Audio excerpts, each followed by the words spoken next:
Kif qed noqorbu lejn il-festi tal-milied bla dubju l-ċikkulata tieħu post prominenti speċjalment għax hija ingredjent ewlieni fil-ħlewwiet tradizzjonali marbuta ma' dawn iż-żminijiet. L-istudenti tal-Istitut tal-Istudji Turistiċi ddeċidew li jużaw iċ-ċikkulata għal skopijiet oħra. Minn barra li se jkun l-element ewlieni fis-sfida li se jidħlu għaliha b'entużjażmu kbir, fl-istess waqt se jieħdu l-okkażjoni li jiġbru fondi b'risq l-istrina.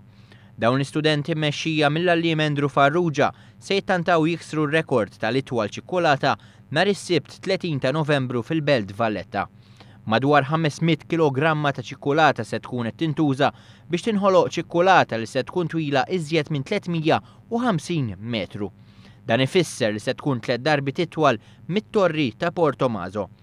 Id-direttur eżekuttiv tal-ITS Adrian Mamo qal li din l-attività apparti li se tkun ta' taħriġ għall-istudenti se sservi wkoll bħala għajnuna għal min hu fil-bżonn. Dan minħabba li l-pubbliku jista' jixtri biċċiet ta' ċikkulata bil-fondi jmorru kollha l-istrina ta' din is-sena.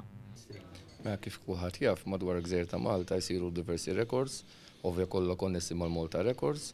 Ħassejna nagħmlu rekord differenti ngħinu minn għandu fil-bżonn. Normalment records siru fuq bażi differenti, di ddeċidejna ngħidu l-istrina. Il-Ministru għall-Familja u Solidarjetà Soċjali Mary Louise Coleiro Preca spjegat kif attivitajiet bħal dawn għandhom ikunu nkoraġġati minħabba li qed jippromovu r-responsabilità soċjali. Min-naħa tiegħu Andrew Farrugia li kkoordina l-preparamenti ta' ċikkulata spjega kif huwa aċċetta mill-ewwel l-isfida li joffrewlu The Malta Records anki fid-dawl li din se tintuża għal għan nobli. Rekord il-kollega tiegħi ħareġ b'din l-idejju li xtaq li jikkrea xi ħaġa biċ-ċikkulata u kif avviċinani mill-ewwel qed iva jien għamilt diversi records oħra biċ-ċikkulata u wara iltqajt ma' kollega tiegħi Mr. Steve D'Anastasi li flimkien iddiskutejna u ddeċidejna li flimkien ma' Malta Records naċċettaw din l-isfida li offrewna. Il-pubbliku se jkun jista' jara bajnejh stess it-tiżjin ta' ċikkulata li hija diġà lesta u anke se jkollu l-possibilità li jduqha wkoll.